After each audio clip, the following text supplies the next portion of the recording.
Bom dia, sejam bem-vindos a mais um vídeo do CodeLab Beats. Meu nome é Igor e hoje eu vou falar um pouco sobre Docker.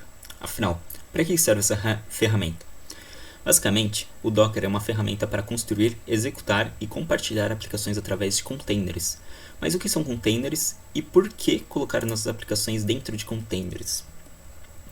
Bom, segundo o próprio site do Docker, resumidamente temos que container é uma forma de empacotar software em unidades padronizadas para desenvolvimento, entrega e provisionamento. Um dos benefícios de utilizar containers se dá pela sua flexibilidade, pois por mais que uma aplicação seja complexa, pode ter certeza que é possível colocar ela dentro de um container. Um dos outros motivos para adotarmos containers se dá pela leveza. Containers utilizam um kernel do computador hospedeiro, daí temos uma grande diferença entre containers e máquinas virtuais, pois isso torna o uso de recursos do sistema muito mais eficiente. Temos também a questão da portabilidade. Não sei se alguns já devem conhecer esse grande dilema desenvolvedor. Funciona na máquina de um amigo, mas não na minha máquina. Então, o Docker é uma bala de prata para resolver esse problema, que pode facilitar o desenvolvimento em times por manter a uniformidade do ambiente, setar facilmente múltiplos ambientes como desenvolvimento, staging, produção, que seja. Temos também a questão de baixo acoplamento. Containers são altamente autossuficientes e encapsulados, o que permite grande capacidade para trocar ou atualizar algum container sem quebrar os outros. Temos também a questão de escalabilidade. É muito fácil aumentar e distribuir automaticamente cópias de containers, ou seja, temos uma grande capacidade de escalabilidade horizontal. E por fim, não menos importante, temos a questão da segurança. A acoplação fraca ajuda muito nesse quesito, pois os containers conseguem aplicar restrições agressivas e isolamentos para processar qualquer coisa sem muitos problemas. Bom, como a diferença entre máquinas virtuais e containers acaba sendo uma dúvida comum, eu decidi fazer um breve apontamento aqui para distinguir uma das principais diferenças.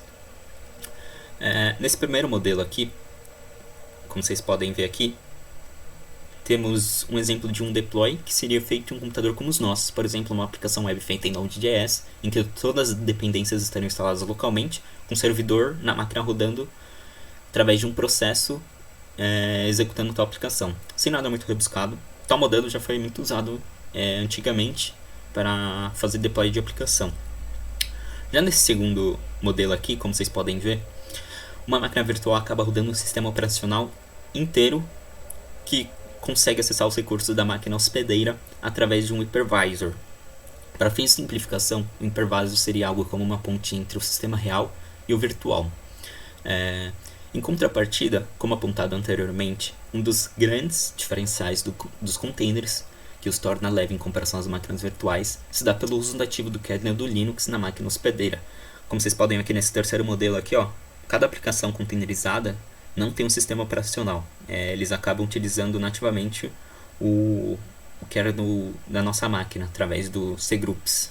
Disso, os containers conseguem funcionar como se fossem processos que usam uma quantidade X de memória como qualquer outro executável na máquina. Com esse fato, já fica nítido a um primeiro momento a diferença entre a utilização de recursos entre máquinas virtuais e containers. Bom, como o tempo é breve, eu decidi fazer um exemplo prático bem simples, que seria a criação de uma API REST com dados mocados utilizando o JSON Server. Isso pode ser muito útil para quem for desenvolver alguma aplicação front-end para mocar os dados a serem exibidos, né? Isso pode facilitar bastante, né? Bom, abrindo aqui o repositório do JSON Server, depois vocês dêem uma olhada, provavelmente vai ter o link na descrição do vídeo. Vocês dêem uma olhada aqui depois. Só que antes aqui de iniciar, eu gostaria de destacar um importante conceito de imagens e a relação com containers dentro do Docker. Basicamente, imagens são os binários, bibliotecas e o código-fonte que forma a aplicação dentro do container, enquanto que o container é uma instância de uma imagem rodando, podendo ter vários containers rodando a mesma imagem. Abrindo aqui o terminal, como o JSON Server é uma aplicação feita em Node, eu quero executar um container com uma imagem que já tem o Node. Então vamos lá, docker container run node alpine. Eu não vou executar o comando aqui agora, só queria destacar aqui o que esse comando vai fazer aqui. Ele vai iniciar um container tomando como base essa imagem aqui, node2.alpine. Nesse caso, o node seria o nome da imagem que eu quero utilizar para o meu container. Essa imagem vai ser buscada por padrão no Docker Hub, se não tiver nenhuma imagem no meu computador. Vocês podem ver aqui no Docker Hub. Eu já pesquisei aqui pela imagem Node, depois vocês dêem uma olhada também, provavelmente vai ter na descrição do vídeo também. Aqui temos a imagem Node e as tags suportadas para ela, né? No caso aqui a gente está usando a tag com Alpine. O Alpine seria uma distro do Linux extremamente leve, que pesa algo em torno de 5 MB, se não me engano. Enfim, nessa imagem temos já o Node já instalado, assim não precisamos nos preocupar em baixar o Node e as suas dependências. Bom, vou executar o comando aqui agora. Como vocês podem ver aqui, ele não encontrou a imagem localmente, aí nisso ele vai buscar por padrão lá no Docker Hub. Aí no caso aqui ele está baixando a imagem de lá. Como vocês podem ver, como a imagem é leve, foi bem rápido, né, esse processo aqui. Só que fechou. Por quê? Nada aconteceu, o container morreu. Isso aconteceu porque na imagem do Node não tem nenhum processo de entrada. Ou seja, não é iniciado nenhum processo e o container fica ocioso e fecha. Rodando o novo comando aqui, só que dessa vez eu quero que ele inicialize o container do Node Alpine junto com uma linha de comando. Para isso, a gente executa o mesmo comando, docker container run, só que dessa vez a gente coloca as flags traço e t. E no caso seria para ele deixar o stdi em aberto, ou seja, a entrada do container vai ficar aberta aqui, e o t para ele executar um pseudo terminal. Nisso a gente coloca aqui, especifica o terminal que é para abrir com SH, com shell. Como o Alpine é muito leve, ele não vai ter nenhum bash, no caso só vai ter o SH mesmo, né? Então executando aqui, ó, vocês podem ver que agora aconteceu uma coisa diferente, né? Agora a gente tem uma linha de comando dentro do próprio container. Aqui se a gente quiser pode rodar qualquer comando aqui dentro, por exemplo, ls, aqui apareceu tudo mais. Só que agora eu vou sair aqui do container para mostrar uma coisa. Como é que faz pra gente listar aqui os nossos containers que estão sendo executados, né? Deixa eu colocar aqui docker container ls. Como vocês podem ver, eu dei exit ali e o container fechou também, né? Como que a gente consegue ver os containers que estão parados aqui no caso, né? No caso seria o mesmo comando, só que colocando uma flag a mais aqui ao final, "-a". Nisso a gente consegue enxergar aqui todos os containers que a gente já criou, né? O primeiro aqui, que foi agora há pouco, né? Sem o shell aberto. E o segundo aqui com o shell aberto. Agora, como é que faz pra gente inicializar esse container de novo aqui? No caso, reinicializar, né? Para isso existe o comando docker container start, que ele vai inicializar containers que já estão aqui nessa listagem aqui de containers que já existem, ou seja, apenas containers que existem. O container run vai abrir um novo container e o start vai inicializar o container que já existe. No caso aqui eu vou colocar com as flags "-a" e "a" de attest e de iterativo para manter a entrada aberta com ID do container. No caso aqui foi esse último aqui, de 31 segundos atrás. Eu vou colocar só o início aqui, da ID, C2B, ele já vai reconhecer, né? Como vocês podem ver, a gente inicializou de volta aquele container, tá aqui o terminal aberto, e é isso aqui. Só que agora, como é que faz pra gente excluir os containers que já existem? Tá, como é que a gente faz pra gente excluir esses containers aqui? No caso, existe o comando docker container rm, e nisso a gente precisa inserir os IDs dos containers que a gente quer excluir. No caso aqui eu vou excluir os 2 containers porque eu tô cansado deles, que seja. Bom, vou só inserir as iniciais dele aqui, que o Docker já vai reconhecer eles. C2B, 671, pronto, containers excluídos. Se a gente rodar aqui docker container ls -a, não vai ter nada, eles já era para eles. Agora, uma flag muito útil que a gente pode usar aqui no docker container run, quando a gente for inicializar um container que é para ser efêmero, no caso durar pouco tempo, tipo só durante a gente tá usando assim, aí existe a flag "-rm". No caso aqui eu vou rodar o mesmo comando que eu tinha rodado anteriormente, só que com essa flag aqui para vocês verem o que vai acontecer aqui. It node alpine sh. Tá bom, mesmo container, mesma ação aqui, abrir um shell, tudo mais. Agora eu vou sair aqui. Vocês vão notar uma coisa diferente aqui, ó. Se eu rodar docker container ls -a, o container não vai estar aqui. Por quê? Então, isso daí vai ser feito da flag "-rm". Toda vez que você inicializar um novo container com essa flag, assim que você sair do container, ele vai excluir automaticamente o container. Então você não vai se preocupar em ter vários containers aqui, se for usar o container para uma coisa simples, né? Isso acaba sendo útil às vezes. Outra flag que pode ser muito útil aqui no Docker Container Run é o "-d", de detach, que ele vai colocar em plano de fundo o container, a execução dele, né? Docker Container Run "-d", "-rm", "-it", node alpine sh. Primeira coisa que a gente vai anotar aqui é que não abriu no nosso shell, né? Só que se a gente rodar aqui Docker Container ls, o container vai estar vivo, vai estar ali, está sendo executado. Aqui ó, faz 8 segundos que ele está sendo executado, né?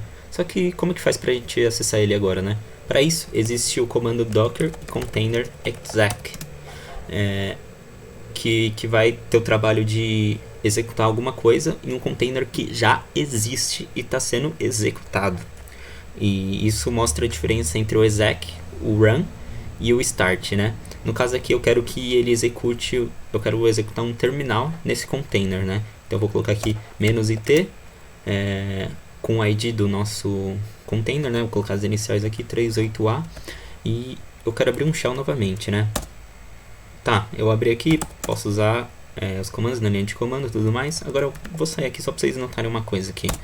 Eu dei exit. Vocês lembram que da última vez quando a gente rodou o start ou run, tipo, e deu exit, o container deixou de existir? Então, agora eu vou dar docker container ls para vocês verem uma coisa aqui. O container ainda está vivo e está sendo executado, ou seja, o docker container exec, ele só vai executar o que a gente quer ali dentro. No caso a gente abriu o shell, né? Sem interferir no ciclo de vida do container, né? Botando um pouco a mão na massa aqui, como a gente já conhece alguns comandos do Docker, voltando ao que eu tinha prometido de fazer a API REST fake dentro de um container do JSON Server, né?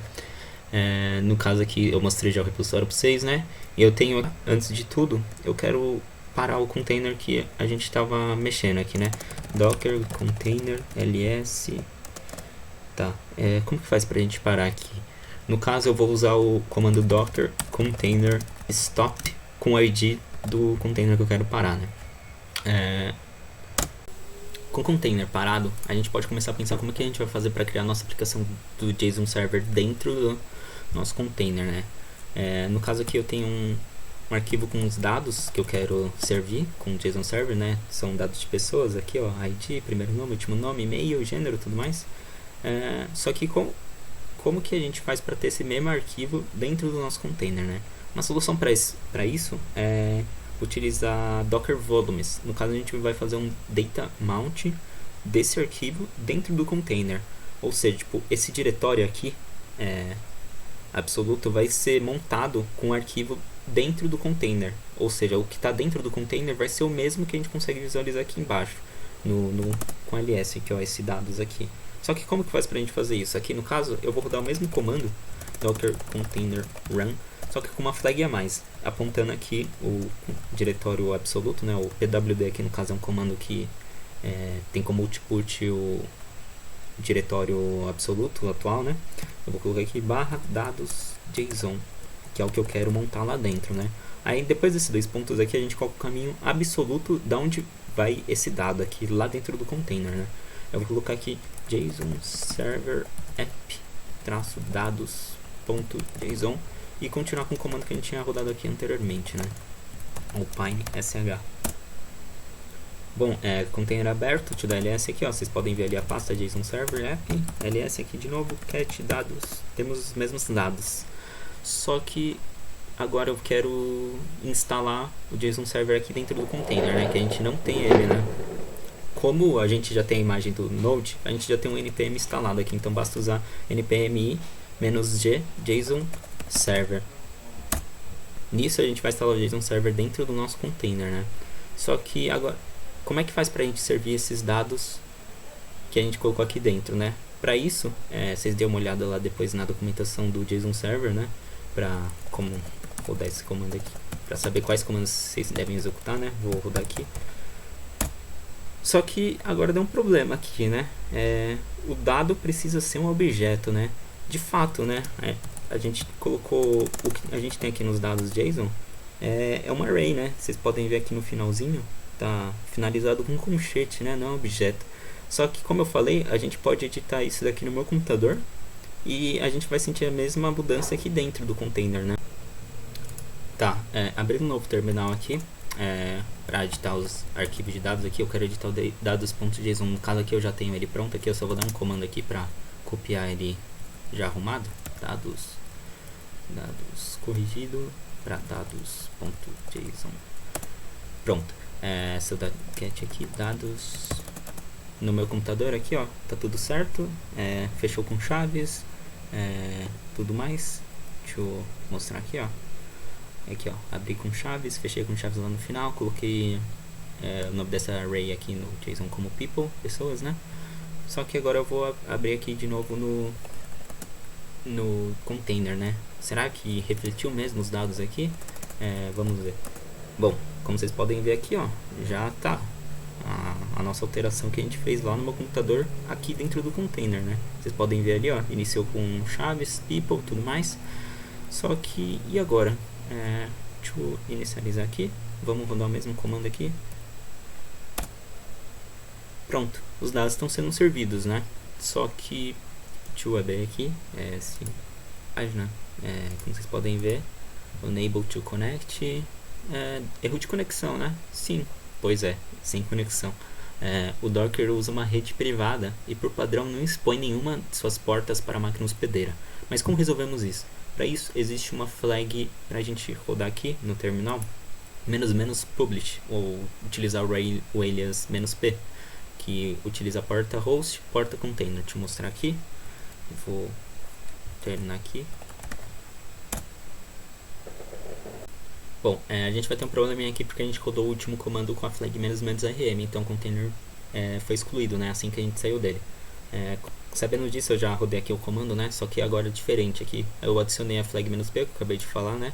No caso aqui o 3000 é a porta que a gente quer expor aqui no nosso computador, né, na máquina hospedeira. E aqui o 3000 é dentro do container, né, depois desses dois pontos aqui é a porta que a gente quer expor dentro do container. É como o JSON Server vai usar essa porta por padrão para criar aplicação lá e servir o JSON Server, eu escolhi a porta 3000. Outra coisa aqui que eu não usei é a flag "-rm", se eu quiser utilizar ela novamente, né? Novamente aqui a gente está dentro do nosso container, né? Deixa eu entrar aqui na pasta JSON Server. Não tem mais, né? Porque foi excluído, né? Deixa eu instalar novamente. Tá. Outra coisa aqui é que na hora de a gente executar o JSON Server, agora a gente tem que explicitar o IP, pois por padrão ele vai executar como localhost. Só que o localhost dentro do container é diferente do localhost da nossa máquina, né? Porque o Docker ele vai criar uma rede privada toda vez que você criar um container, né? Um conjunto de containers, né? Você pode até gerenciar a rede nisso com outros comandos como Docker Network, né? Só que enfim, agora eu vou rodar aqui a nossa aplicação JSON Server --watch. Agora eu vou especificar o IP dados.json. Bom, temos aqui, está servindo na porta 3000. Deixa eu abrir aqui o nosso navegador, vamos ver aqui se mudou alguma coisa.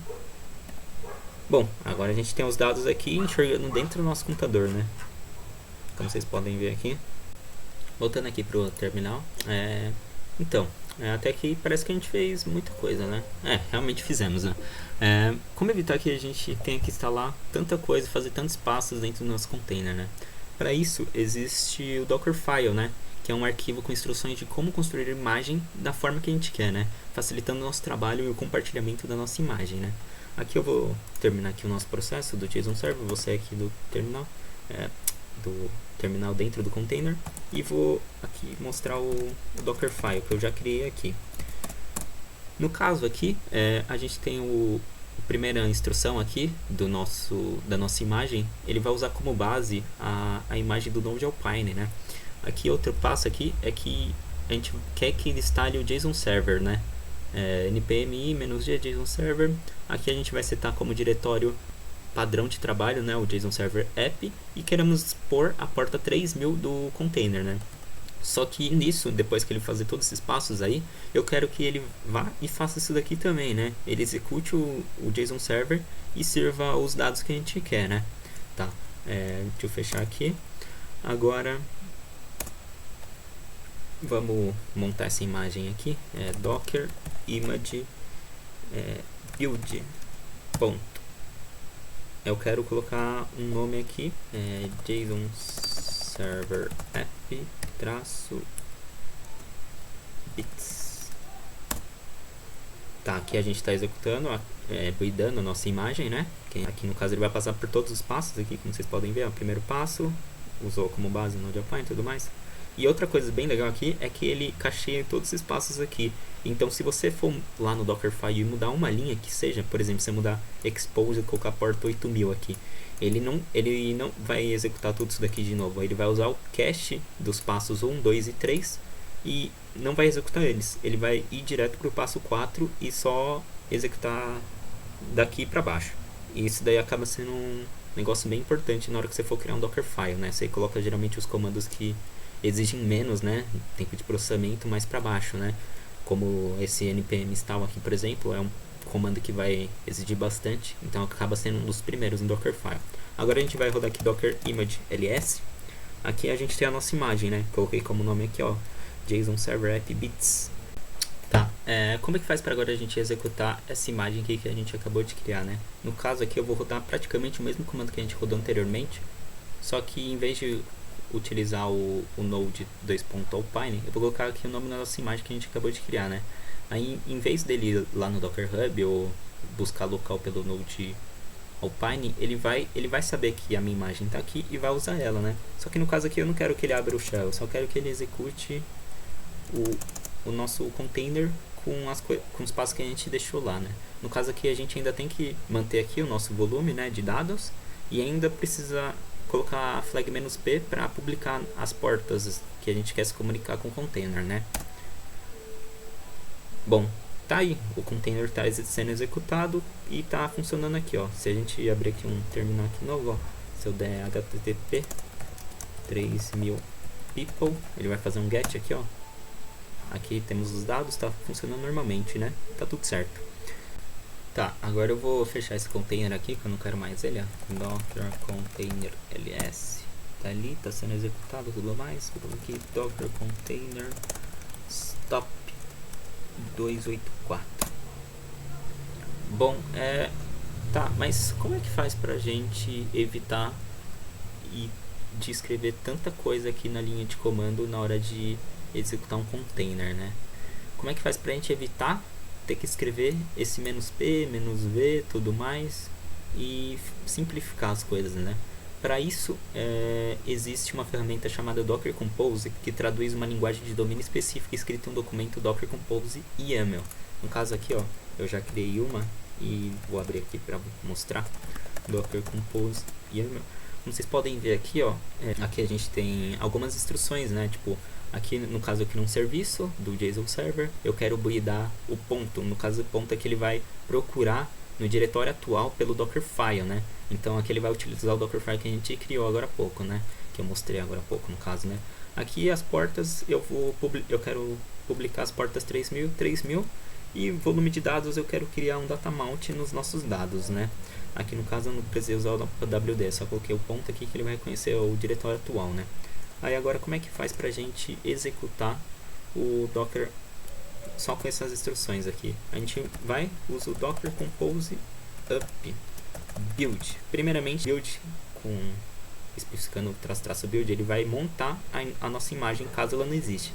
Mas como vocês podem ver, já está tudo cacheado aqui, como eu tinha explicado anteriormente, e ele não precisa montar, então ele só pulou direto para o passo que ele cria aqui a nossa aplicação e ela já está sendo servida agora. Como vocês podem ver aqui, ó, se eu abrir aqui http, fazer uma requisição get aqui só para mostrar que está funcionando direito.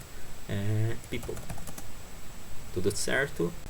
Tá, agora eu vou fazer outra requisição aqui, post, só para confirmar que a nossa API REST está funcionando, né, de fato. Eu já tenho algum comando aqui salvo no Ctrl+V. Vou criar uma nova pessoa com ID 31, com e-mail Pedrinho, tudo mais, blá blá blá. Vamos ver se vai funcionar. Ah, criou, né? A gente recebeu uma resposta, né? Agora vamos ver se criou de fato aqui. Deixa eu acessar aqui. People31, que ele utiliza o ID para indexar, né? Ó, retornou nossos dados, né? Bom, acho que é isso, né? Tentei passar aqui bastante conteúdo, até eu acho. Mas não quero desanimar ninguém não, mas ainda tem muita coisa para vocês aprenderem relacionada ao Docker, né? Faltou muita coisa aqui. E o melhor lugar para isso, para vocês buscarem informação, é lá na documentação do Docker, né? Então dê uma olhada lá, com certeza, e busquem mais informação por lá, porque vai estar muito mais completo, né? Deixa eu voltar aqui para os slides. Bom, espero que tenha dado para notar que o Docker é uma ferramenta extremamente poderosa, né? Graças a ela conseguimos poupar muita dor de cabeça e tempo com tarefas chatas e repetitivas, aumentando a agilidade durante a produção de software, diminuindo o custo com infraestrutura, entre vários outros benefícios, né? Graças à adoção de containers nos dias de hoje, o desenvolvimento de software conseguiu evoluir para um nível jamais visto antes da história, né? Não precisamos ir muito longe para ver o tamanho do impacto, né, do uso de containers, né? Acho que qualquer aplicativo que você abrir no seu celular, eu te dou a garantia que ele vai estar funcionando através de algum serviço na nuvem, como a Amazon AWS, em que suas funcionalidades estão containerizadas e sendo orquestradas através de uma ferramenta como Kubernetes. Bom, aqui eu coloquei alguns dados, só passar aqui rapidinho, né? Alguns dados interessantes para mostrar um pouquinho do impacto, né, do Docker no mundo profissional, né? Como vocês podem ver aqui nesse primeiro gráfico aqui, mais de 87% das empresas que participaram dessa pesquisa que eu achei aqui utilizam tecnologia de containerização, né? E aqui quase 90% utilizam container em ambiente de produção, né? Então não tem como fugir muito, né? Outra coisa interessante aqui que eu achei, né? Depois vocês dêem uma olhada melhor, aqui mostra alguns dos motivos pelos quais as empresas optam por container, né? Se quiserem dar uma olhada depois com mais calma, né? Acho que é isso, né? Apesar do pouco que eu falei, espero que tenha passado o espírito do Docker para vocês e que seja um gatilho, né? Para vocês buscarem e aprenderem mais sobre o Docker, né? Enfim, continuem acompanhando essa iniciativa incrível que é o Code Lab Beats e um abraço, até mais. Falou, pessoal!